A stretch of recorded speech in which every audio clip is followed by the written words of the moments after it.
Donc, je refais l'appel. La présidente Montpertuis a donné pouvoir à Nadine Vagioni, qui est présente.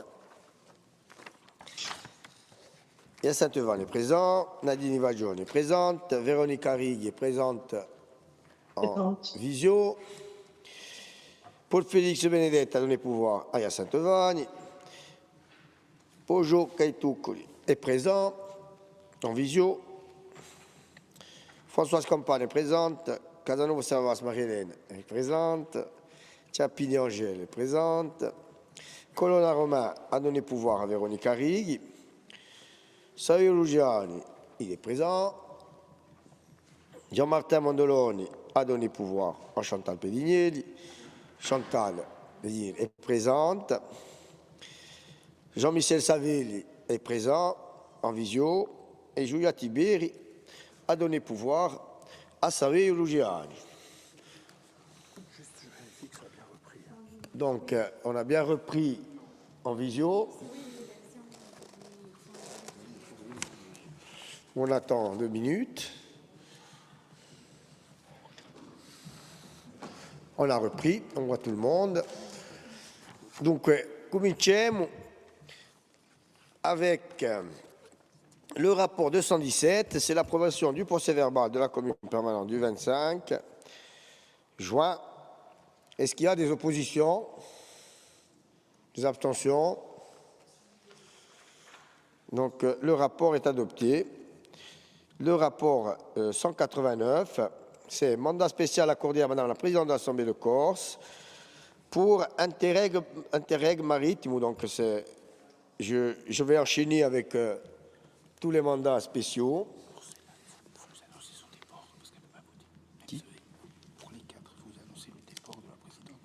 Ah oui, oui, bien sûr. Oui.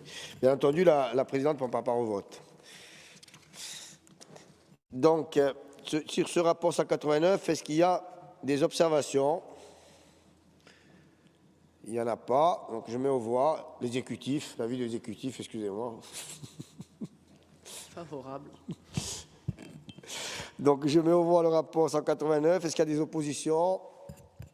Des non-participations? Des abstentions? Donc, le rapport est adopté. Rapport 190, donc mandat spécial, encore une fois, pour la mission opérationnelle transfrontalière. Donc, est-ce qu'il y a des interventions? Oui, Chantal. Mais elle n'a pas un mandat déjà spécial, la présidente. Il faut faire ça à chaque fois. Oui, non, ça ne me dérange pas. On est... Ah, d'accord. C'est une phase transitoire avant qu'on applique la délibération qu'on a votée la dernière fois. C'est pour sécuriser. D'accord. C'est au cas où on nous retoquerait, qu'on n'a pas encore de réponse. Bon, c'est parfait, merci. Donc l'avis exécutif sur le 190. Toujours favorable sur tout ce qui va suivre, en fait. Très bien. Donc je mets au voix. Est-ce qu'il y a des oppositions, des abstentions, des non-participations? Le rapport est adopté. Rapport 191, mandat spécial pour le traité du Quinéral. Est-ce qu'il y a des interventions? Pardon. Merci, mesdames. Est-ce qu'il y a des interventions? Il n'y en a pas. Avis favorable de l'exécutif. Donc je mets aux voix. Est-ce qu'il y a des oppositions? Des abstentions? Non-participation? Le rapport 191 est adopté. 193. Mandat spécial à Madame la Présidente de l'Assemblée de Corse, Corsica Pouf-Petit, 2050. Est-ce qu'il y a des interventions? Il n'y en a pas. Avis favorable de l'exécutif. Donc je le mets aux voix. Est-ce qu'il y a des oppositions? Est-ce qu'il y a des abstentions? Des non-participations? Donc le rapport 193 est adopté. Donc rapport 197, modification du règlement intérieur de l'Assemblée des Gioventù. Je pense qu'on va le passer maintenant, le 197. Qui le présente, Loud? Moi? Bien ça. Donc je vais dire à Serge de présenter, de me supplier dans la présentation. Avec votre permission, donc en fait, c'est un exercice en début de mandature. L'Assemblée des Gioventù revoit, comme le fait l'Assemblée de Corse, d'ailleurs, son règlement intérieur. À la précision près, à la différence près, évidemment, c'est que c'est une instance consultative et qu'il est prévu, dès la première délibération, que le règlement intérieur soit approuvé par l'Assemblée de Corse, ce qu'elle a fait donc à la première mandature.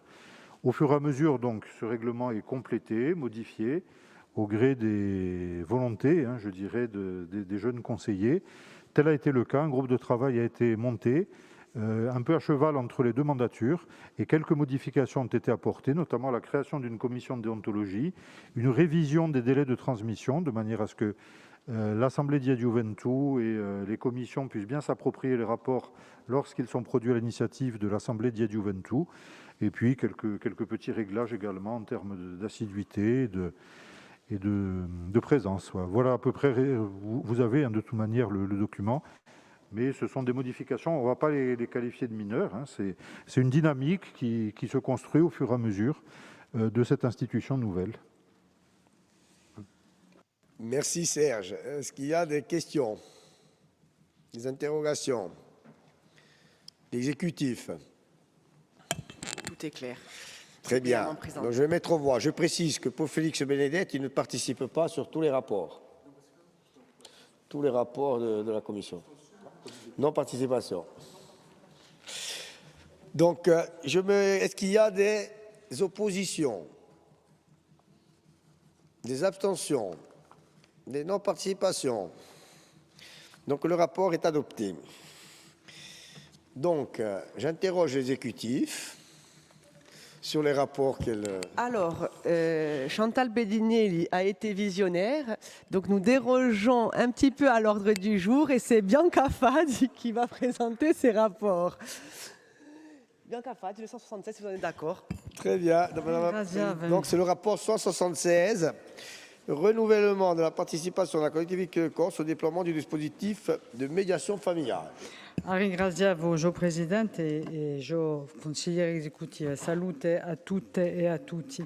Donc c'est un rapport qui concerne la prorogation d'un an des conventions cadres 2022-2024 du dispositif de médiation familiale qui a été approuvé par la CPD de septembre 2022 et dont les co-signataires sont l'ECAF, la MSA, les directions départementales de l'emploi, du travail, des solidarités, de la protection des populations et la Cour d'appel de Bastia.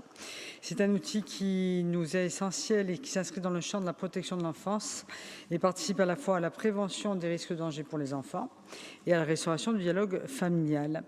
Un comité des financeurs dont la collectivité est membre permet notamment la ventilation d'enveloppes budgétaires mobilisées par chaque financeur.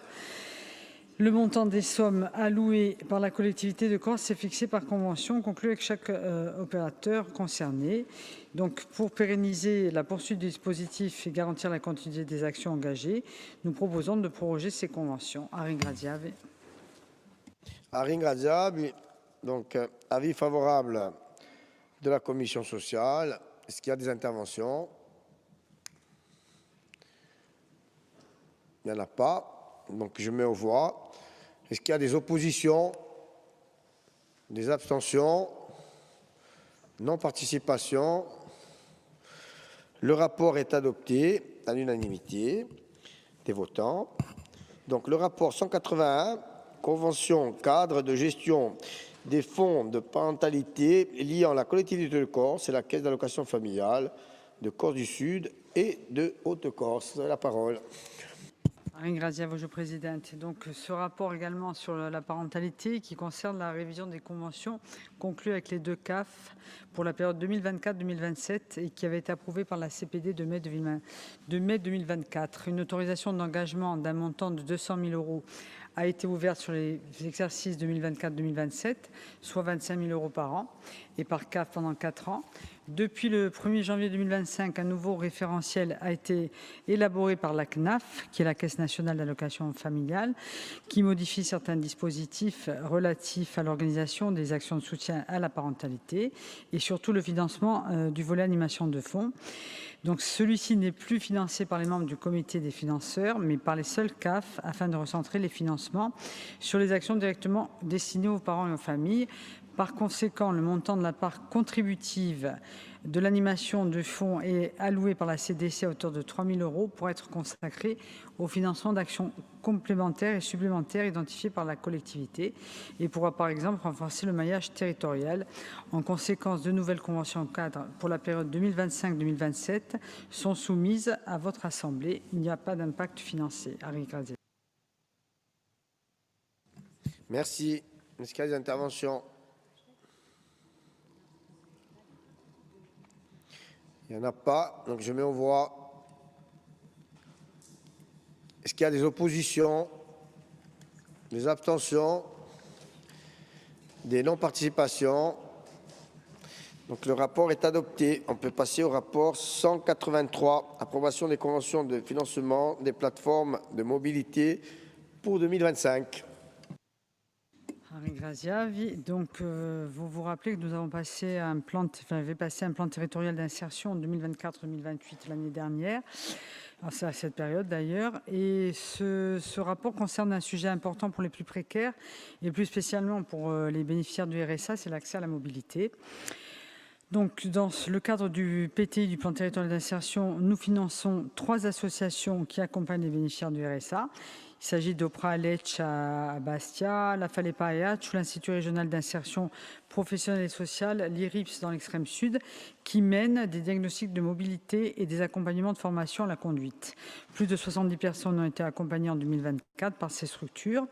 Pour 2025, l'association Opra s'engage à accompagner 35 bénéficiaires du RSA, tandis que Falepa et IRIPS s'engagent à préserver respectivement au moins 7 places au sein de leur auto-école sociale au profit du public bénéficiaire du RSA. Il est donc proposé un financement à hauteur de 20 000 € pour chaque structure, ce qui constitue un socle de financement essentiel permettant d'assurer la présence d'un dispositif de mobilité inclusive sur chaque territoire. Harry Graziavi. Harry Graziabi, donc avis favorable de la commission sociale, avis favorable de la commission des finances. Est-ce qu'il y a des interventions? Il n'y en a pas. Donc je mets aux voix. Est-ce qu'il y a des oppositions? Non-participation? Abstention? Le rapport est adopté. On peut passer au rapport 184. Organisation du colloque annuel, les compétences psychosociales à tous les âges de la vie. La parola. Grazie, Vice Presidente. Donc, ce colloque s'inscrit dans notre politique de la promozione della salute per tutti in ogni luogo, propose l'organisation qui réunit donc des professionnels et des acteurs du champ de la santé, du médico-social, du social et de l'éducatif autour de la mobilisation et le développement des compétences psychosociales, les CPS. La thématique retenue cette année est le bien-être et la santé mentale, qui est un enjeu majeur pour notre société. Il se tiendra le vendredi 21 novembre. Nous avons proposé ce thème car nous sommes convaincus que les CPS sont un levier à mobiliser pour améliorer le bien-être et la santé mentale à tout âge. Ce colloque illustre aussi l'investissement de la collectivité de Corse dans l'appropriation par tous les publics des compétences psychosociales qui se mesurent à l'échelle d'une génération et donc est pensé sur le temps long. Notre objectif avec ce colloque est surtout de construire une culture commune sur ce sujet grâce à la diversité et la variété des apports de chaque intervenant. Ces derniers nous partageront leurs connaissances, leur expérience, ce qui nous permettra de faciliter la réflexion et l'appropriation d'outils mobilisant les CPS, notamment et toujours dans le cadre de la prévention en santé mentale.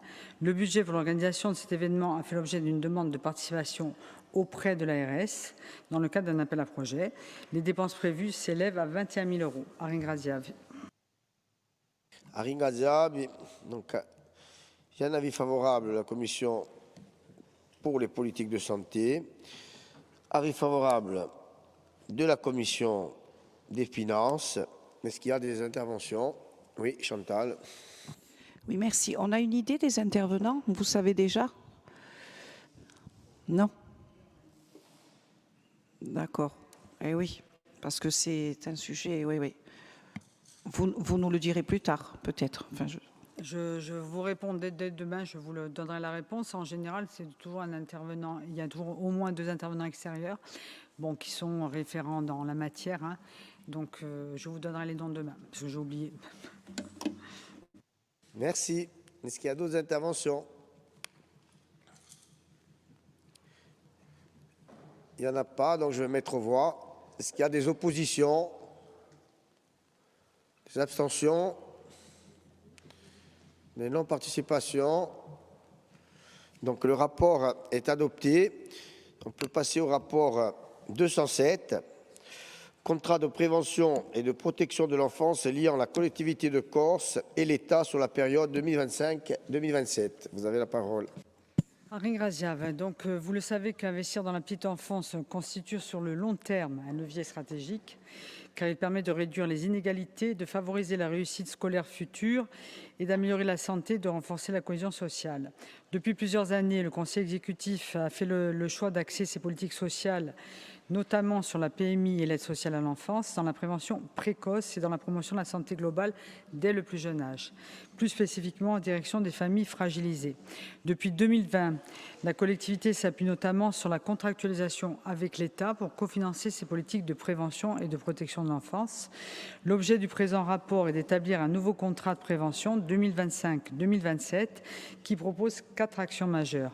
La création d'un pôle recherche petite enfance que nous pourrons faire en partenariat avec l'Université de Corse, la création d'un référent pour que les familles identifiées puissent accéder aux services d'accompagnement à la parentalité, la proposition d'une offre d'ateliers éducatifs pour la relation parent-enfant, la création d'un référent scolarité-éducation afin de prévenir les situations de décrochage scolaire.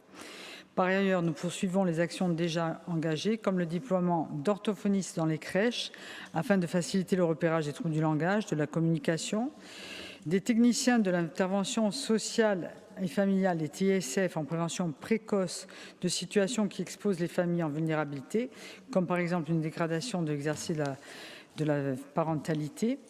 Pour ce contrat, l'engagement financier de la collectivité est sur 3 ans et pour un montant total de 1,12 million, soit plus de 60%, la recette pour la collectivité pour l'année 2025 s'élève à 235 864 de la part de l'État. Henri Graziave. Merci. Donc avis favorable de la commission sociale, avis favorable de la commission des finances. Est-ce qu'il y a des interventions? Il n'y en a pas, donc je mets aux voix. Est-ce qu'il y a des oppositions? Des abstentions? Non-participation? Le rapport est adopté. On peut passer au rapport 208. Convention de financement liée à la prise en charge et à l'accompagnement d'un mineur en situation de handicap relevant de l'aide sociale à l'enfance. Madame Baroul. Henri Graziave, oui, en effet, ce rapport concerne la signature d'une convention individuelle au bénéfice d'un mineur qui est confié au président de l'exécutif depuis ces 4 mois dans le cadre de l'aide sociale à l'enfance et actuellement âgé de 9 ans. Et c'est une signature entre la collectivité de Corse, l'ARS et l'établissement Le Silence des Justes qui est situé en Île-de-France. L'enfant qui est présenté ici présente un handicap reconnu par la MDPH qui est caractérisé par des troubles du comportement rendant infructueux tout accueil auprès d'un assistant familial ou au sein d'un établissement qui relève exclusivement de la compétence de l'aide sociale à l'enfance. La structure Le Silence des Justes a été sollicitée sur proposition de l'ARS de Corse et en concertation avec le juge des enfants et l'ensemble des professionnels ayant à connaître la situation de l'enfant. La convention proposée couvre la période de prise en charge effective du mineur durant laquelle il sera physiquement accueilli au sein de l'établissement pour une durée maximale d'1 an à compter de la date de signature. L'ARS de Corse cofinance cette prise en charge.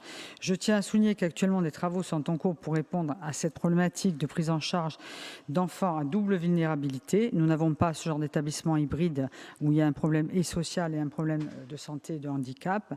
Et il faut une adaptation des structures existantes, notamment des médico-sociales et de l'aide sociale à l'enfance, ou encore la création de nouvelles structures qui bénéficient d'une double habilitation collectivité de Corse et ARS, afin de proposer des solutions de prise en charge sur la Corse. Henri Graziave. Henri Graziave. Est-ce qu'il y a des interventions? Il n'y en a pas. Donc je mets le rapport aux voix. Est-ce qu'il y a des oppositions? Des abstentions? Des non-participations? Donc le rapport est adopté. Et je pense qu'on a fini. Il y a le rapport... le 188, c'est vous qui le présentez. Très bien. Donc, le rapport 188, attribution de subventions dans le cadre du tricentenaire de Pascal Pau, du programme 61-26. Arine Graziavi. Donc, dans le cadre du tricentenaire de la naissance de Pasquale Paul, la collectivité met en place un plan d'action ambitieux qui a d'abord permis de réunir un copil élargi, chargé d'élaborer et de présenter un programme d'action consacré à la commémoration de la naissance d'Uba Boudéa Patria. Les services de la collectivité de Corse se sont mobilisés autour de ce projet ambitieux afin de proposer de manière transversale un programme de commémoration qui se tiendra tout au long de l'année dans différents domaines. Patrimoine, culture, éducation, mais également le tourisme via l'ATC, les transports, etc. D'autres projets ont également été financés via les règlements des aides concernées, édition, promotion audiovisuelle, manifestations culturelles. Cette dynamique a aussi permis de faire émerger des projets qui vous seront présentés à travers ce rapport pour permettre leur concrétisation. Il vous est proposé de les soutenir pour un montant supérieur à 131 000 €. Je tiens à rappeler que l'actualité des projets du tricentenaire Pasquale Paul est ressentie sur l'agenda de la page internet dédiée au tricentenaire que vous pouvez consulter sur le site de la collectivité de Corse. Arine Graziavi. Arine Graziabi, donc il y a un avis favorable de la Commission des finances. Est-ce qu'il y a des interventions? Il n'y en a pas. Donc je mets le rapport aux voix. Est-ce qu'il y a des oppositions? Des abstentions? Des non-participations? Donc le rapport est adopté. Arine Graziabi. E dunque domando alle esecutive ce che vuole fa passare priorità. Alors, si M. Armanet nous entend, nous reprenons le fil de l'ordre du jour, mais je ne garantis pas qu'il soit suivi. Voilà, si c'est bon pour Armanet, le 206. Sono qui a ringraziarvi, cara Laura, caro Presidente. Donc, il s'agit là d'un rapport qui nous demande de nous prononcer sur la convention de délégation de gestion d'une partie du domaine terrestre du Conservatoire du Littoral, site des îles de la Pietra. Donc, le Conservatoire du Littoral confie par convention établie en application de l'article L322.9 du Code de l'environnement à la collectivité de Corse la gestion de son domaine terrestre et maritime en Corse. En matière de valorisation, le propriétaire et le gestionnaire peuvent autoriser par voie de convention un usage temporaire et spécifique des immeubles dans le respect des missions poursuivies par le Conservatoire. Ainsi, la collectivité propose une convention de délégation de gestion d'une partie de son domaine terrestre, site des îles de la Pietra, Comuna di Lisola, au profit de la commune. Elle prendra effet à compter de sa date de signature et ce jusqu'au terme de la convention cadre de gestion. C'est Conservatoire du Littoral, collectivité de Corse, renouvelée pour une durée de 6 ans, soit au 1er octobre 2030. Acquise en 2012, les îles de la Pietra font partie du domaine public du Conservatoire qui a également obtenu en 2013 et 2014 le transfert par l'État des petits îlots, de la tour génoise et du phare d'Iabedra. L'acquisition en 2022 de la route d'accès au phare, puis en 2023 la cession des parcelles de la collectivité de Corse, reliant l'île de la Pietra à celle de Sicota, ont permis de finaliser la maîtrise foncière d'un périmètre cohérent de 13 arts aux portes d'une ville balnéaire et d'un port de commerce d'envergure territoriale. Afin de restaurer le site et de mettre en valeur le phare, le Conservatoire du Littoral a mené une concertation avec la commune de Lise, la collectivité de Corse et la CCI en charge de la gestion de l'espace portuaire adjacent. Celle-ci a abouti à l'élaboration d'un projet d'aménagement intégrant la requalification écologique et paysagère des îles, l'aménagement d'une promenade piétonne reliant la ville au phare, la restauration et la valorisation du phare. Pour permettre une gestion efficiente des îles de la Pietra et répartir les compétences entre la collectivité de Corse et la commune de Lisola, il est apparu nécessaire de mettre en place un dispositif partagé. Donc la présente convention confie donc à la commune de Lisola l'entretien courant, la maintenance et la surveillance de l'aire de stationnement et de la promenade piétonne, l'entretien courant, la maintenance des équipements et la surveillance du phare à Bétre, la sécurité du public, de la protection des risques matériels et corporels liés à l'exploitation du site, la mise en œuvre d'actions en partenariat avec les collectivités, organismes, acteurs locaux tels que l'Office intercommunal du tourisme, les guides conférenciers, les associations de sensibilisation à l'environnement et au patrimoine dans le but de valoriser les îles de la Pietra. Ringraziabi. Ringraziabi. Donc, est-ce qu'il y a des interventions? Avis favorable de la commission de l'aménagement du territoire. Est-ce qu'il y a des interventions? Non, je précise que Françoise Campagne ne prend pas part au vote. Je pense même qu'elle va sortir. Donc, s'il n'y a pas d'intervention, et Françoise Campagne se déporte pour le vote, je mets aux voix. Est-ce qu'il y a des oppositions? Des abstentions? Des non-participations? Donc, le rapport est adopté. Arrigraziabi, Ojokusir et Zegoudir. Arrigraziabi, Presidente. A presto. A presto, domani. Donc, Madame la conseillère exécutive. Donc, une petite dérogation à notre ordre du jour, puisque la conseillère Santucci n'est pas encore arrivée. Donc, si vous le permettez, je souhaiterais passer du coup le rapport 187 sur le maintien en condition opérationnelle de la plateforme Corsica Agropole. Et d'abord, là. Merci, Monsieur le Président, Mesdames et Messieurs les conseillers.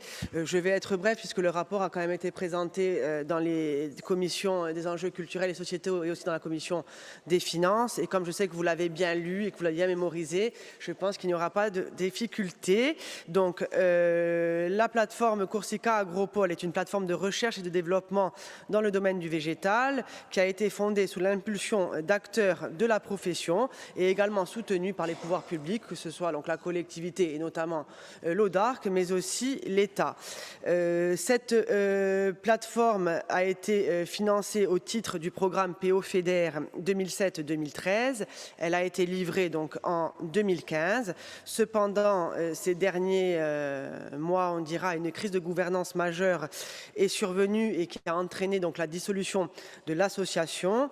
Il y a eu de nombreuses réunions, de nombreuses sessions de travail pour justement pouvoir maintenir cette plateforme et en novembre 2024, une nouvelle association Corsica Agropole 2 a été créée afin de pouvoir reprendre le travail fourni par les différents membres. Alors, dans cette structure, il y a 4 collèges représentant différents acteurs, donc les membres fondateurs, CRVRI, Ariflec, ODARC, l'Interbio, les institutions, avec notamment l'Université di Corsica et l'INRAE, les membres dits professionnels comme la Chambre d'agriculture et aussi les membres des territoires, avec évidemment la commune de San Giuliano et la communauté des communes de Costa Verde. Aujourd'hui, il est donc proposé que la collectivité puisse accompagner sur un plan pluriannuel cette nouvelle association, cette nouvelle structure, pour un montant de 791 274 € et 88 centimes en matière de fonctionnement et 404 309 € et 23 centimes en matière d'investissement. Je vous remercie. Donc, avis favorable de la commission sociale et avis favorable de la commission des finances. Est-ce qu'il y a des interventions? Oui, Chantal Péniel. Oui, c'est vrai, je vous avais posé la question, vous m'avez répondu. Nous, notre souci, c'était de savoir, étant donné qu'il y avait une deuxième association, si les fonds pouvaient être continués dans le Corsica Agropole 2. Voilà. Mais bon, donc en commission, on en a parlé, finance, j'y étais pas, mais voilà, vous nous avez rassurés sur ce point-là. Merci. Juste pour repréciser, en fait, comme il s'agit d'une fusion-absorption, tous les actifs sont récupérés et se rebasculés vers Corsica Agropole 2, ce qui fait qu'elle ne perd pas ce qu'elle a et on lui souhaite vraiment de pouvoir se relancer et de pouvoir fournir ce travail important pour notre territoire et pour notre terre. Merci. Alors, je vais mettre le rapport aux voix. S'il n'y a pas d'autres interventions, est-ce qu'il y a des oppositions, des abstentions, des non-participations? Le rapport est adopté. Donc, je vous propose de continuer dans ma lancée avec le rapport 180, si vous en êtes d'accord, sur le temps de travail des agents saisonniers affectés au Paya di Guignou. Alors, il s'agit tout simplement de préciser les règles de gestion en matière de temps de travail applicables aux agents saisonniers recrutés afin d'assurer pendant la période d'ouverture des Paya di Guignou la gestion des réservations, l'accueil, la surveillance et le maintien en état des lieux qui nécessitent la présence sur site d'un gardien 24 heures sur 24 et évidemment 7 jours sur 7. Les modalités d'organisation sont les suivantes, c'est-à-dire un régime d'horaire contraint dont le cycle hebdomadaire est fixé à 35 heures. En journée continue, donc, il y a une pause de 20 minutes qui est accordée lorsque le temps de travail quotidien est égal ou supérieur à 6 heures. Il y a un coefficient de 0,5 qui est appliqué aux heures de gardiennage de nuit réalisées entre 21h et 7h, soit 10 heures équivalent à 5 heures de travail effectif, toujours dans le cadre des textes relatifs, évidemment. Et c'est un régime qui est non adossé à un système de gestion automatisé, forcément, du temps de travail, sans possibilité de récupération.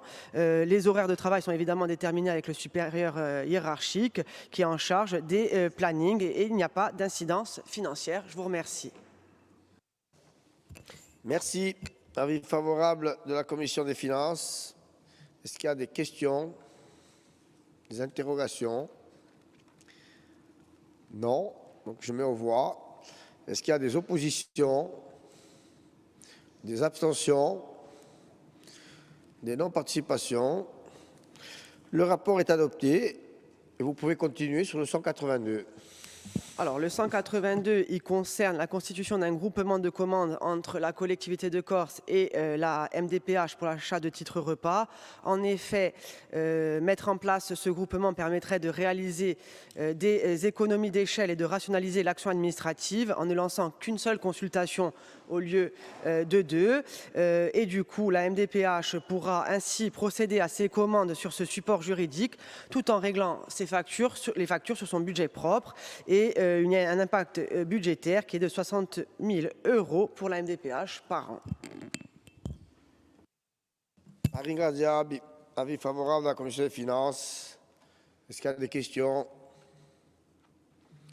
des interventions? Il n'y en a pas, donc je mets aux voix. Est-ce qu'il y a des oppositions, des abstentions?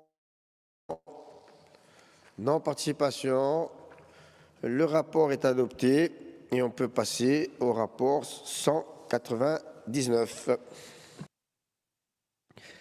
Donc, il s'agit de pouvoir régulariser, je dirais, la situation des professeurs d'enseignement artistique effectuant un service supplémentaire lorsqu'au cours d'une semaine, le nombre d'heures effectuées est supérieur à celui dont sont redevables les fonctionnaires de son grade. Donc, seuls sont indemnisés les heures supplémentaires d'enseignement effectuées au-delà des maxima de services hebdomadaires fixés pour leur cadre d'emploi, soit au-delà de 16 heures. Par ailleurs, deux catégories d'heures supplémentaires peuvent être effectuées, et les heures supplémentaires régulières et les heures supplémentaires exceptionnelles. Voilà, je vous remercie. Merci. Avis favorable de la Commission des finances. Est-ce qu'il y a des interventions? Il n'y en a pas. Donc je mets aux voix. Est-ce qu'il y a des oppositions, des abstentions, des non-participations? Le rapport est adopté. On peut passer au rapport 200, détermination des ratios d'avancement de grade au sein de la collectivité de Corse. Alors, en application du Code général de la fonction publique, il appartient à l'Assemblée délibérante de fixer, après avis du CST, le taux de promotion pour chaque grade d'avancement.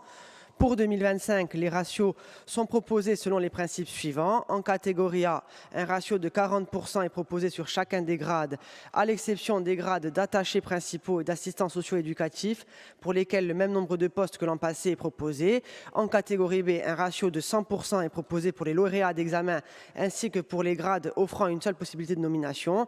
Et pour la catégorie C, comme en 2024, un ratio de 60% est proposé pour les grades de base et un ratio de 50% pour les grades sommito, à l'exception du grade d'agent de maîtrise principale, pour lequel le même nombre de postes que l'an passé est proposé, soit 53 postes, en raison du nombre important d'agents remplissant les conditions. Donc pour 2025, 359 postes sont créés pour les avancements de grade et répartis donc en 32 postes pour les catégories A, 42 postes pour les catégories B et 285 postes pour les catégories C. Donc il y a quand même un impact budgétaire de 633 000 €. Je vous remercie. Henri Graziabi, avis favorable de la Commission des finances. Est-ce qu'il y a des interventions? Oui, Chantal. Moi, j'étais pas en CST. Et ça c'était, vous y étiez peut-être, Président, ça s'était bien passé avec les syndicats. Parce que c'est toujours compliqué pour les quotas. Les syndicats veulent toujours du 100%, c'est normal. Oui. C'est le rôle syndical.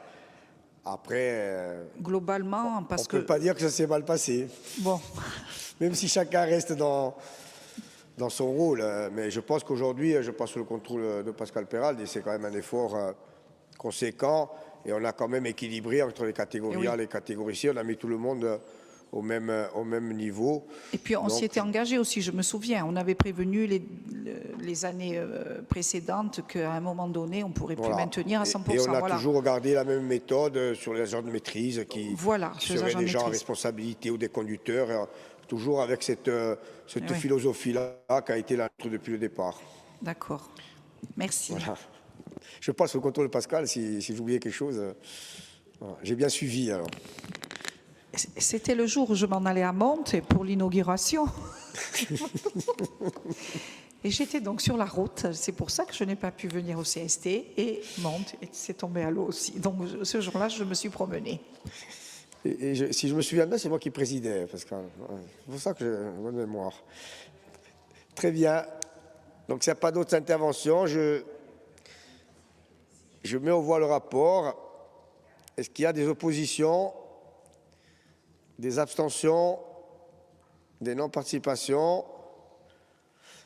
Donc le rapport est adopté. Henri Graziabi, dans la continuité, le rapport 201, modification transitoire pour l'année 2025 des lignes directrices de gestion, avancement et promotion.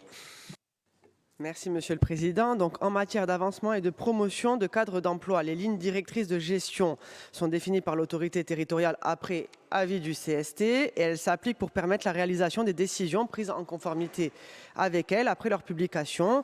Suite à la création d'un groupe de travail avec les représentants du personnel chargé de réfléchir à une modification structurelle de ces lignes directrices de gestion à compter de 2026, il est proposé de poursuivre les travaux et de mettre en œuvre un système transitoire pour 2025 tout en respectant les principes suivants: le maintien d'un système simplifié de prise en compte de l'ancienneté mise en œuvre en 2024, le maintien du système actuel de cotation des postes avec possibilité de conserver un quota au bénéfice des agents non encadrants, dispositif qui a été étendu cette année pour la catégorie A, et une nouvelle procédure d'appréciation de la matière de servir impliquant l'ensemble de la chaîne hiérarchique afin de mieux appréhender le mérite comparé des promouvables. Je vous remercie. Merci. Donc, avis favorable à la Commission des finances.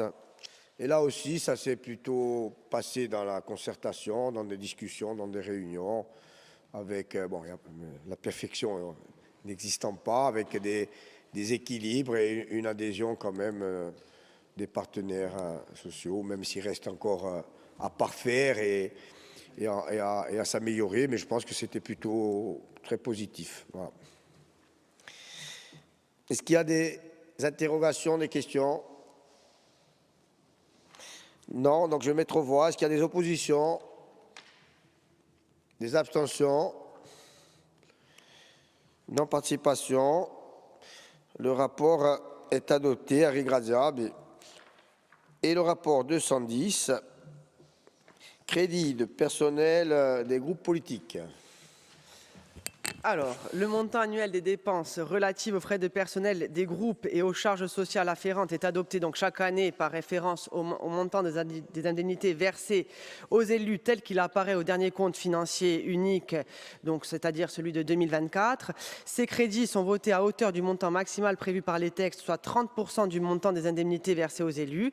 Donc pour 2025, le montant annuel est de 25 484 euros et 77 centimes et il est réparti entre les groupes politiques conformément au tableau qui est annexé au présent rapport. Je vous remercie. Merci. Donc l'avis favorable de la Commission des finances, c'est sur la base des groupes existants. Après, s'il y en aura d'autres, il y aura des modifications qui interviendront. Mais alors où je parle, Serge me fait savoir que pour le moment, rien n'a changé. Est-ce qu'il y a des interventions? Non. Donc je mets aux voix. Est-ce qu'il y a des oppositions, des abstentions, des non-participations? Le rapport est adopté et on peut passer au rapport 211. Madame la conseillère exécutive, vous avez la parole. Je vous remercie, Monsieur le Président. Donc, la collectivité de Corse est engagée depuis sa création dans une démarche active d'accompagnement et de maintien dans l'emploi des agents bénéficiaires de l'obligation d'emploi par le biais d'un conventionnement avec le FIP, signé en date du 14 janvier 2019. Donc, le FIP, FIPH-FP, donc ça concerne les personnes en situation de handicap. Donc, dans la continuité des engagements que nous avons contractés avec la convention qui nous lie donc à cet organisme, une attention particulière est apportée aux travailleurs en situation de handicap dans le cadre de l'élaboration de la ligne directrice de gestion en matière d'avancement et de promotion. Donc en 2023, il s'agissait de la 3e année d'expérimentation. Le nombre de postes ouverts a été porté de 8 à 10. Et en effet, dans le cadre du comité technique qui s'est tenu en novembre 2022, il a été acté par l'autorité sur proposition donc des organisations syndicales qu'un volume de 2 postes supplémentaires sur les 3 années à venir serait pris en compte afin de compenser l'absence de mise en place de dispositifs la première année donc d'expérimentation. Aussi, donc, il est proposé d'ouvrir 20 postes pour les années 2024 et 2025, soit 10 postes par année concernés. Et il est proposé de répartir les postes par cadre d'emploi et de les créer au tableau des effectifs, à savoir 4 postes relevant du cadre d'emploi des agents de maîtrise territoriaux, 6 postes relevant du cadre d'emploi des techniciens territoriaux, 6 postes relevant du cadre d'emploi des rédacteurs territoriaux, 2 postes relevant du cadre d'emploi des attachés territoriaux et 2 postes relevant du cadre d'emploi des ingénieurs territoriaux. Donc le nombre et le type de postes pouvant être ouverts au détachement a été défini en prenant comme référence le nombre annuel de recrutement des bénéficiaires de l'obligation d'emploi et des travailleurs en situation de handicap sur les postes pérennes, toujours prévus évidemment dans le cadre de la convention qui nous lie au FIP, au FIPH, HFP. Voilà. Je vous remercie. Merci. Avis favorable à la Commission des finances. Est-ce qu'il y a des interventions? Il n'y en a pas. Donc je mets aux voix. Est-ce qu'il y a des oppositions, des abstentions, des non-participations? Donc le rapport est adopté. Alors, Madame la conseillère exécutive, on continue. Alors, je propose que Madame Santouchi prenne la suite et je continuerai les autres rapports à l'issue de sa présentation. Très bien. Donc, Madame la conseillère exécutive, vous voulez passer quel rapport? 177. Le rapport 177, protocole transactionnel. Alors, attendez. Culture patrimoine. Le rapport 177, approbation du protocole transactionnel. Vous avez la parole. Alors, merci, Monsieur le Président. C'est un rapport sur l'approbation du protocole transactionnel avec la SNC Corse Matin Publicité, donc, qui est relatif aux insertions dans la presse quotidienne. Donc, petit rappel historique. La collectivité de Corse a effectué en septembre 2020 une commande auprès de la SNC Corse Matin Publicité relative à des insertions dans le quotidien Corse Matin. d'appel à projet de la direction de la culture, de la collectivité bien sûr. La crise sanitaire avait alors profondément impacté nos modes de vie, nos habitudes, notre rapport au lieu de sociabilité et au lieu d'expression culturelle, et s'il le fallait encore notifier l'importance de la culture et de l'art dans toutes ses expressions. Donc la collectivité de Corse a décidé en 2020 d'amplifier la commande publique afin de pallier les conséquences artistiques et économiques de cette crise, de soutenir la création artistique. Et l'Assemblée de Corse avait adopté le 30 juillet 2020 à Diamadi l'Art 3 appels à projets permettant de soutenir les artistes des secteurs des arts plastiques, du livre et de la musique. Donc, suite à l'adoption par l'Assemblée de ces 3 appels à projets culture et compte tenu des contraintes calendaires, des insertions presse ont été commandées à Corse Matin afin de faire apparaître les appels à projets dès le début septembre 2020. Cependant, ces commandes ont été faites à l'époque en dehors de l'accord cadre relatif aux insertions publicitaires. Les prestations correspondant à ces demandes ont bien été réalisées par la SNC Corse Matin Publicité. La collectivité de Corse qui certifie que le service est fait n'est pas opposée au principe de règlement de la facture, mais l'absence de documents contractuels validés depuis la clôture du marché, fait obstacle administrativement au paiement des prestations. Donc, en l'absence de contrat entre les parties SNC Corse Publicité, Corse Matin a droit à ces prestations, à rémunérer ces prestations effectuées. Aussi, afin d'éviter un contentieux indemnitaire, les parties se sont rapprochées pour convenir ensemble de la finalisation d'un protocole d'accord conforme aux articles 2044 et suivant le Code civil. Donc, il est convenu, dans le cadre de concessions réciproques et équilibrées, que la collectivité de Corse versera à la SNC Corse Matin Publicité dans un délai de 30 jours à compter de la notification du protocole, 5 281 € au titre des dépenses utilement exposées par la SNC au profit de la collectivité, 927,80 € correspondant à 50% de la marge bénéficiaire, une somme à parfaire au jour de la signature du protocole. Le protocole que l'on vous soumet a donc pour objet de mettre un terme aux différends et par anticipation à toutes les actions contentieuses et réclamations. Donc la SNC, de son côté, renonce à toute autre demande de toute nature et à toute procédure contentieuse. Donc il vous est proposé d'autoriser le président du Conseil exécutif à signer ce protocole transactionnel. Donc, avis favorable de la Commission des finances. Est-ce qu'il y a des interventions? Il n'y en a pas. Donc, je mets le rapport aux voix. Est-ce qu'il y a des oppositions, des abstentions, des non-participations? Le rapport est adopté. On peut passer au rapport 178, réengagement d'une subvention caduque, secteur des arts vivants.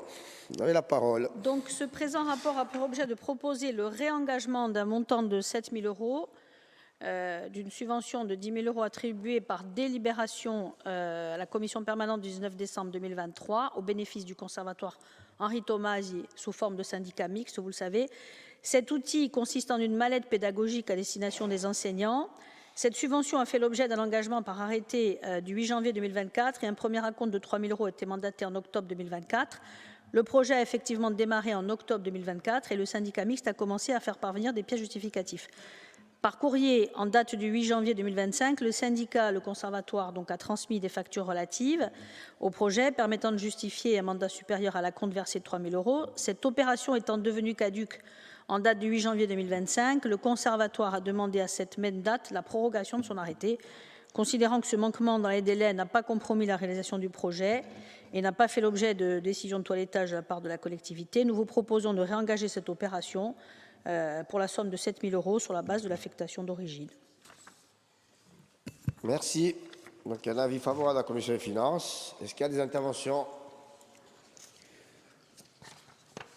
Il n'y en a pas. Donc, je mets aux voix. Est-ce qu'il y a des oppositions, des abstentions, non-participation?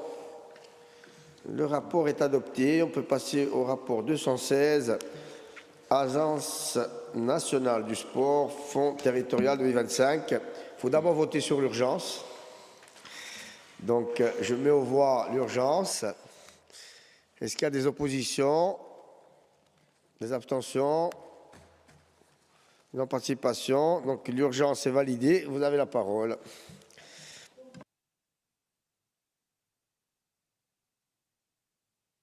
vous le savez, la collectivité de Corse est attributaire des subventions de fonctionnement de l'établissement public chargé du développement du sport. Donc, le Code général des collectivités précise que ces crédits sont affectés par délibération de l'Assemblée de Corse sur proposition du Conseil exécutif et après consultation de représentants de l'État et d'une commission territoriale pour le développement du sport. Donc, conformément aux notes du 24 mars 2025 et du directeur général de l'Agence nationale du sport relative à la répartition aux orientations des subventions de la part territoriale de crédit pour 2025, un crédit de 1 433 000 a été notifié à la collectivité de Corse, dont 60 000 € au bénéfice de 5 emplois campus et 80 000 au bénéfice de 4 emplois socio-sportifs non fongibles. Suite à la démission d'un emploi campus 2023 représentant un montant de 12 000 €, le montant final est finalement de 1 421 000. Cette année, les demandes ont été sous forme dématérialisée, ont été plutôt bien accueillies puisqu'il y a eu 284 demandes qui ont été réceptionnées. Les demandeurs et les bénéficiaires sont essentiellement des structures déconcentrées et des associations affiliées des fédérations sportives agréées par le ministère des Sports. Ces crédits sont à consacrer au financement d'actions pouvant relever de leur programme d'activité 2025, d'un soutien à la professionnalisation ou des thématiques relatives aux projets en lien avec nos priorités territoriales. La procédure de travail adoptée cette année a donné lieu à des échanges lors de différentes commissions. Nous les avons organisés le 21 mai et le 4 juin de cette année, qui ont permis, d'une part, avec un travail approfondi, de revoir les critères d'instruction des demandes, de mieux tenir en compte des spécificités du territoire, tout en respectant la logique proposée par l'ANS. Donc, le CTDS du mardi 15 juillet, la CTDS, commission, du mardi 15 juillet s'est réunie pour émettre un avis sur la répartition proposée et annexée qui totalise 254 bénéficiaires, 208 clubs, 46 ligues ou comités. Il est à noter qu'un montant de 200 000 € a été réservé pour l'instruction ultérieure de la demande du comité régional olympique de Corse. Donc, j'ai l'honneur de soumettre à votre examen la proposition d'attribution de crédit d'un montant de 1 221 000 € à répartir au bénéfice de ces 254 bénéficiaires. Avis favorable de la Commission des finances. Est-ce qu'il y a des interventions?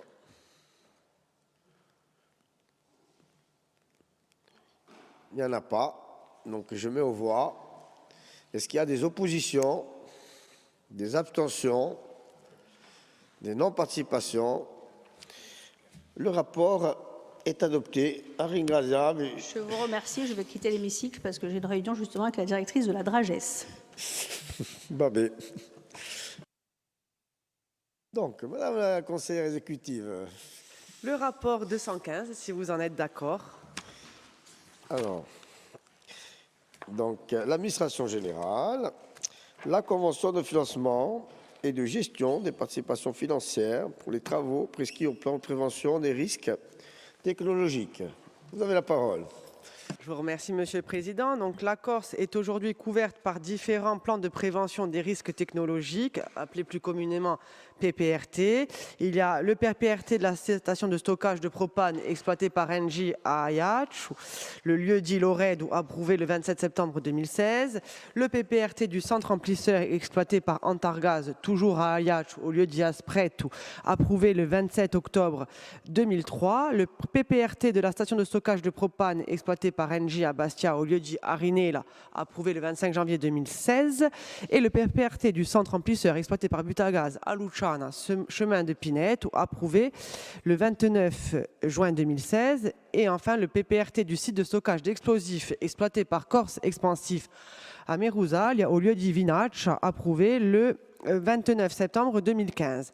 Afin de permettre la concrétisation des mesures de protection prévues par ces plans et notamment la réalisation des travaux de réduction de la vulnérabilité aux propriétaires des logements situés en zone de risque, le présent rapport vise à proposer des conventions de financement et de gestion des participations financières pour la réalisation des travaux prescrits dans le cadre donc de ces documents. Il est précisé que le montant de ces travaux de protection est plafonné à 10% de la valeur vénale de l'habitation sans pouvoir dépasser la somme de 20 000 €. Il vous est donc proposé la signature des 4 conventions de financement et de gestion des participations financières prévoyant la réalisation des travaux prescrits par les 4 PPRT concernés, à savoir Antargaz et Engie à Ayach ou Engie à Bastia et Corse Expansive à Mérouzalia. L'approbation aussi de la participation financière de la collectivité à hauteur de 160 183 €. Je vous remercie. Karine Gradia, donc avis favorable de la commission du développement et avis favorable de la commission des finances. Est-ce qu'il y a des interventions? Il n'y en a pas. Donc je mets aux voix le rapport. Est-ce qu'il y a des oppositions? Des abstentions? Des non-participations? Le rapport est adopté. Et je pense qu'on peut passer au rapport 205. Alors, cession d'emprise foncière à la commune de Fouriane. Vous avez la parole. Je vous remercie, Monsieur le Président. Donc, la commune de Fouriane a sollicité l'acquisition de 5 parcelles ou emprises qui appartiennent au domaine privé, donc de la collectivité de Corse, aux fins d'aménagement de projets d'intérêt général. Les parcelles concernées, c'était les parcelles B2838, B2840, B3292, B1513 et B1510. Donc, évidemment situées sur le territoire de la commune de Fouriane. Suite à cette demande, en fait, la collectivité a décidé de maintenir dans son patrimoine les parcelles B1513 et B1510 en vue d'une restauration écologique du site dans le cadre d'une démarche de préservation du littoral. En revanche, les 3 autres parcelles seraient cédées à la commune en vue de la création d'une place publique et de l'extension du parking existant de l'école au Principello. Donc, il est proposé justement de pouvoir céder ces 3 parcelles à la commune, avec évidemment des recettes qui seraient accordées à notre collectivité. Je vous remercie. Karine Gradia, avis favorable de la commission du développement et avis favorable de la commission des finances. Est-ce qu'il y a des interventions? Non. Donc je mets aux voix. Est-ce qu'il y a des oppositions? Des abstentions? Des non-participations? Donc le rapport est adopté. Et on peut passer au rapport 209 de la Lingua Bourse. Aida Baroula. A ringraziarvi, Gio Presidente. Donc, di un rapport qui concerne la SAS à l'Indy. Il s'agit d'un projet d'avenant annuel donc pour l'exercice 2025 qui s'inscrit dans le cadre de conventions pluriannuelles. Mais maintenant, vous avez l'habitude, parce que nous l'avons passé en session, qui est établie entre notre collectivité et la SAS à l'Indy, qui a été signée le 16 juin 2025 et qui concerne la période 2025-2027. Il est question donc de soutenir les opérations de sous-titrage et de doublage de programmes audiovisuels, que ce soit des documentaires, des films, des animés, enfin tout un tas d'outils cinématographiques et télévisuels, en langue corse en particulier, mais également celles visant à promouvoir le corse sur la plateforme Alindi. Vous le savez, mais je pense que c'est important de le répéter parce qu'il s'agit de la seule et unique plateforme de vidéo à la demande par abonnement du territoire et qui valorise les productions corse, mais également méditerranéennes. Cette dernière donc, dispose d'un catalogue de près de 1200 films, tous genres confondus, dont près de 40% en langue corse.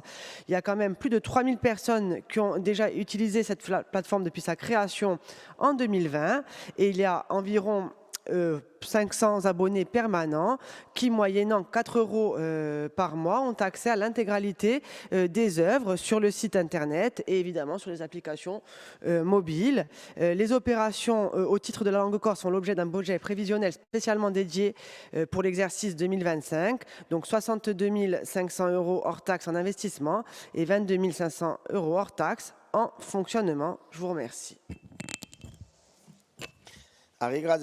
Donc, avis favorable de la commission du développement, de la culture, et sociale, et l'avis favorable de la commission des finances. Est-ce qu'il y a des interventions?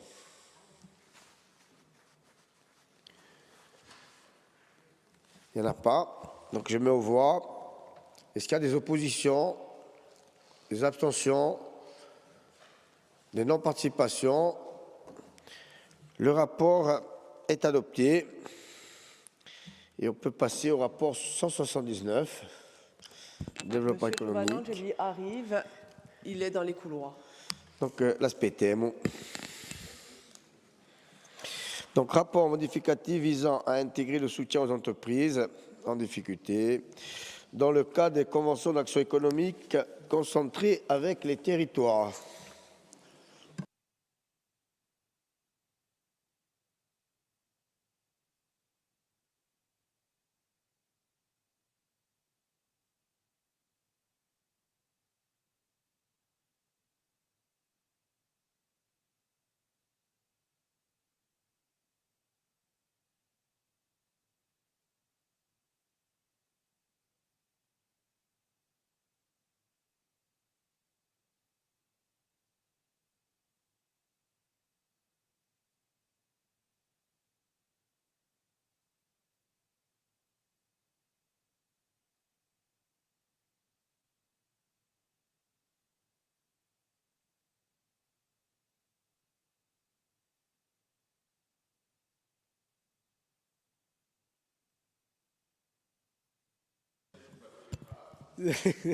No, si devi cadere pure ritardo. Avete la parola per un rapporto 179. Mi piace il vostro tempo, siamo un po' in avanzo. Alors, buongiorno a tutti. Simplement un rapport qui est un complément d'un rapport qui avait été présenté le 31 mars 2023 et qui concerne le partage de compétences en matière de développement économique entre la collectivité de Corse via son agence de développement économique et les territoires. C'est un rapport qui fait suite à la loi NOTRe de 2015 qui prévoit effectivement qu'aujourd'hui, notamment les territoires, peuvent exercer un certain nombre de compétences en matière de développement, mais sous le chef de fila de la collectivité de Corse pour ce qui nous concerne. Donc en 2023, il y avait déjà un certain nombre de compétences qui avaient été listées dans cette convention cadre qui correspondaient pour essentiellement à des compétences d'études, d'accompagnement des porteurs de projets, de formation. Et on vous propose, conformément à la réglementation et ce qui était prévu dans la loi, de pouvoir compléter ce domaine de compétences par l'aide aux entreprises en difficulté. Parce que c'est un sujet aujourd'hui qui revient de manière récurrente, qui est porté dans un certain nombre de territoires et pour lesquels les acteurs territoriaux nous font part, pour certains, de leur volonté de s'emparer, y compris de cette compétence. Donc c'est le paragraphe suivant qui vous est proposé à la délibération. Les EPCI peuvent, en application de l'article L. 1511-2, participer au financement des aides aux entreprises en difficulté aux côtés de la collectivité de Corse. Cette participation s'inscrit dans le cadre d'un conventionnement formalisé et conforme aux dispositifs existants. Donc le soutien aux entreprises en difficulté concerne l'accompagnement des entreprises confrontées à des fragilités économiques avérées.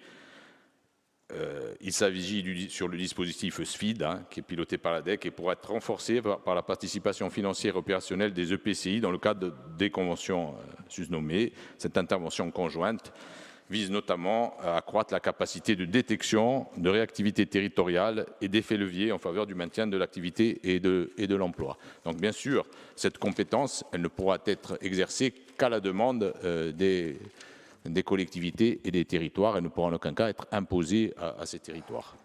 Je vous remercie. Ringraziabile. Donc, avis favorable de la Commission du développement. Est-ce qu'il y a des interventions? Non. Donc, je mets au voie le rapport. Est-ce qu'il y a des oppositions? Des abstentions? Des non-participations. Donc, le rapport est adopté. Il reste peut-être les rapports de l'ODARC. Qui arrive. Monsieur Livré est en chemin. Donc, je vous propose qu'on attende encore 5 minutes. À moins que vous pouviez présenter l'agriculture. Je peux le faire, mais vu que nous l'avons eu régulièrement au téléphone, nous pensons qu'il est très attaché à la présentation de ces 2 rapports. Donc je vous propose qu'on attende 5 minutes et éventuellement, s'il a un peu de retard, je commencerai par présenter le projet Génotique Cabra. L'aspettiamo.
Salute, sono consigliere.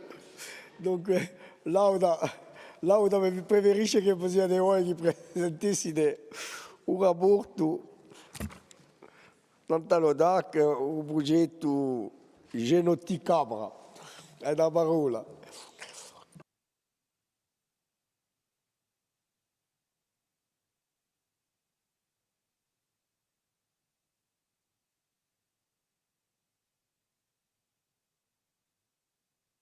Numéro 5, c'est un rapport qui concerne le génotypage des animaux pour une meilleure gestion de la variabilité génétique et des performances de la race caprine corse.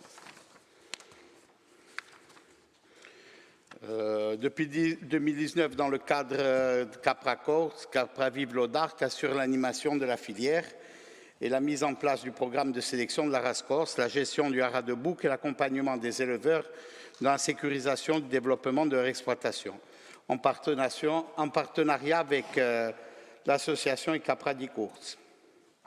La race caprino-corse rencontre également de nombreux problèmes sanitaires, ce qui a un impact sur la fertilité, la production laitière ainsi que la longévité des animaux. Le plan Caprazan 2024-2027, validé par l'Assemblée de Corse et accompagné par l'ODARC, vise à préserver la santé des troupeaux, mais les difficultés de mise en œuvre sont nombreuses et les marges de progrès difficiles sans la possibilité de s'appuyer sur la génétique. Le but de ce projet est de faire progresser la filière caprine corse en prenant en compte les différentes problématiques avec les bons indicateurs pour piloter la race et améliorer les conduites d'élevage. Il permettra notamment de mieux gérer la variabilité génétique en limitant la consanguinité dans les troupeaux, de réaliser l'assignation de parenté pour une meilleure connaissance de généalogie, de contribuer également à la maîtrise de la situation sanitaire vis-à-vis du CAEV ou de la paratuberculose.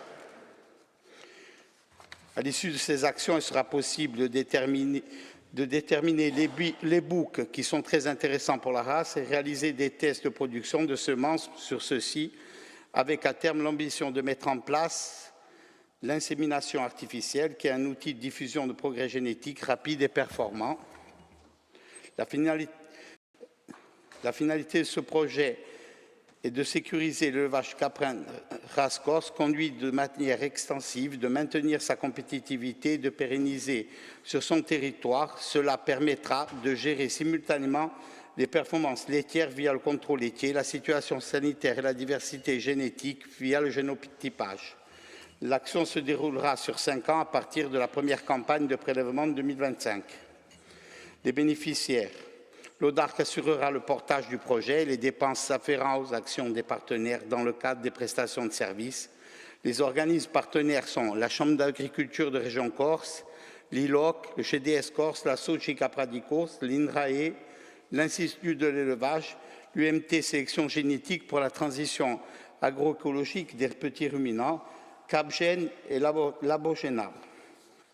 L'impact budgétaire, 702 290 € sur 5 ans, soit 141 000 en 2025, 127 000 en 2026, 144 000 en 2027, 138 000 en 2028, 150 000 en 2029.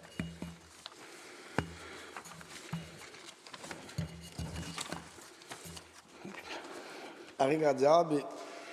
Donc, il y a un avis favorable de la Commission de développement et un avis favorable de la Commission des finances. Est-ce qu'il y a des interventions?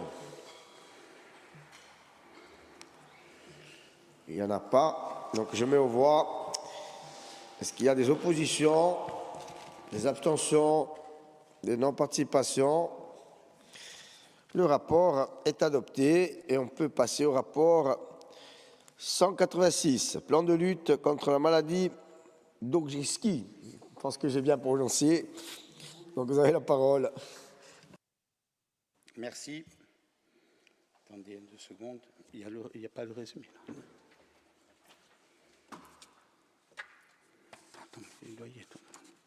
Attendez 2 secondes. Hein.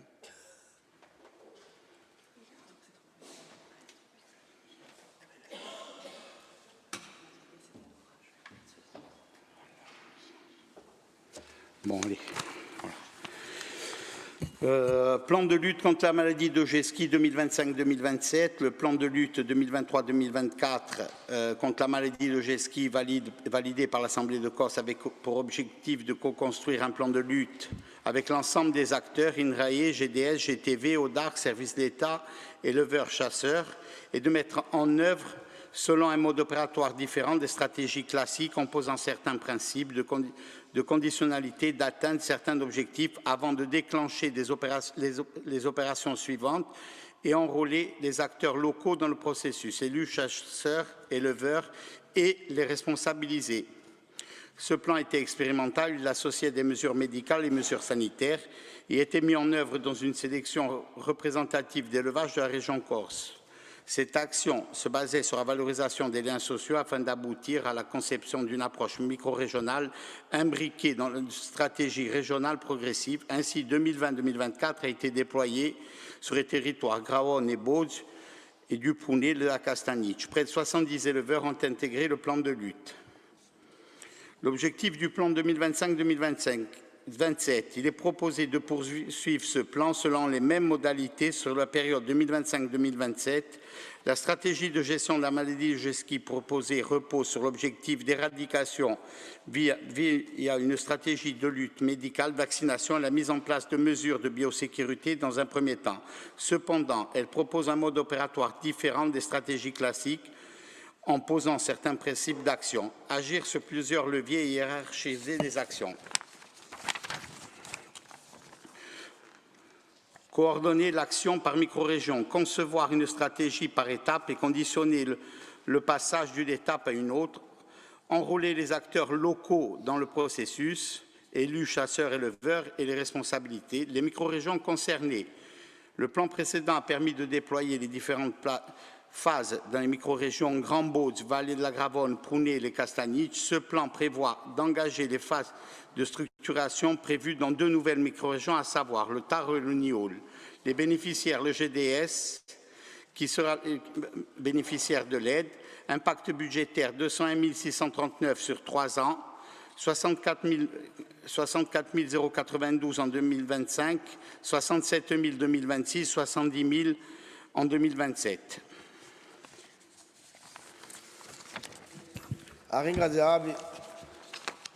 Oui, donc il y a un avis favorable de la Commission du développement et un avis favorable de la Commission des finances. Chantal, vous avez la parole. Oui, juste par curiosité, moi j'ai jamais entendu parler de la maladie d'Ogeski, donc je voulais savoir ce que c'était et quelle bête ça concerne. Ce qui concerne la maladie de Geski, c'est une maladie qui est au niveau de l'élevage porcin. Mais qui se transmet aussi aux sangliers. Voilà, c'est pour ça que les chasseurs sont aussi concernés. Et une autre chose qui n'a pas vraiment un rapport, mais on entend parler de cette dermatose nodulaire. Il n'y a rien chez nous encore, il n'y a pas ça. Pour l'instant, il n'y en a pas. Ah bon. J'espère qu'elle n'arrivera pas.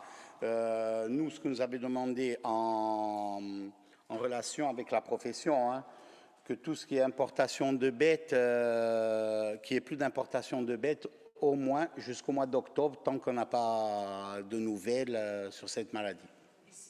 Le blocage, ce n'est pas encore acté. Ce matin, il y a des bêtes qui sont rentrées, alors qu'on l'avait demandé la semaine dernière.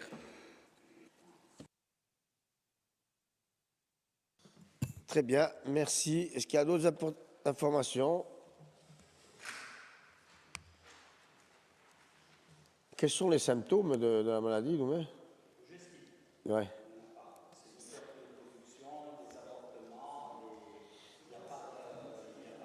Il n'y a pas de symptômes. Apparent, oui. C'est une perte de fertilité, il y a des problèmes de reproduction et des avortements. Très bien. Donc je mets au voie le rapport. Est-ce qu'il y a des oppositions, des abstentions, des non-participations? Donc le rapport est adopté. Aringrazia jo conseiller Ezegoudi, ou Aringrazia conseillera Ezegoudi à Odie.